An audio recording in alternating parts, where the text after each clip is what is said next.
और चीन एक बार फिर भारत के खिलाफ साजिश रचने में लगा हुआ है और नेपाल में भारत के प्रभाव को कम करने के लिए दुष्प्रचार भी कर रहा है। नेपाल के कई स्कूलों में अब चीनी भाषा को अनिवार्य कर दिया गया है।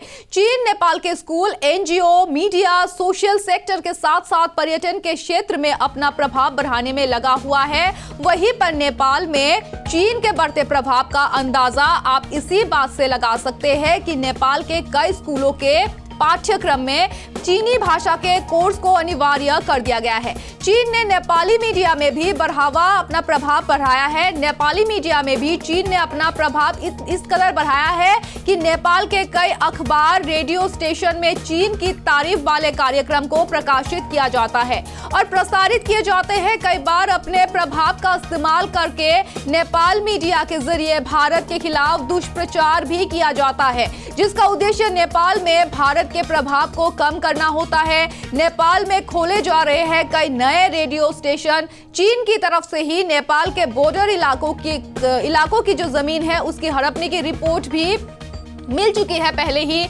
नेपाल में इन्हीं इलाकों में नए नए रेडियो स्टेशन खोले गए हैं। नेपाल के लोगों में चीन के खिलाफ बढ़ती नाराजगी को दूर करने के लिए इन रेडियो स्टेशन के जरिए चीन की तारीफ वाले कई कार्यक्रम प्रसारित पहले भी कर चुके हैं। आपको बता दें कि चीन की दुनिया भर में बढ़ते प्रभाव और उसकी सफलता से जुड़ी कहानियों को सुनाया जाता है नेपाली मीडिया में। नेपाली छात्रों को स्कॉलरशिप देने के लुभाया जा रहा है। नेपाली मीडिया के जरिए चीन नेपाल में बौद्ध धर्म का प्रचार और प्रसार करने में लगा है। साथ ही नेपाल के लोगों को बड़ी संख्या में वीजा भी दे रहा है चीन। और आपको बता दें कि नेपाल के स्टूडेंट्स को बड़ी संख्या में स्कॉलरशिप दे रहा है चीन भेजने के लिए, जिसके तहत हर साल 100 से ज्यादा नेपाली छात्र नेपाल से चीन में पढ़ाई के लिए जाते हैं। चीन के कई एनजीओ में भारत से सटे नेपाल सीमा में काफी सक्रिय एक्टिव है। नेपाल के लुम्बिनी में चीन से कुछ एनजीओ सोशल वेलफेयर से जुड़े कार्यक्रम कर रहा है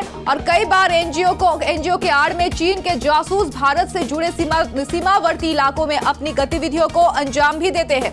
नेपाल के कुछ इलाकों में तिब्बत से आए शरणार्थियों भी सालों से रह रहे हैं। चीन एनजीओ की आड़ में तिब्बती लोगों पर नजर रख रहा है।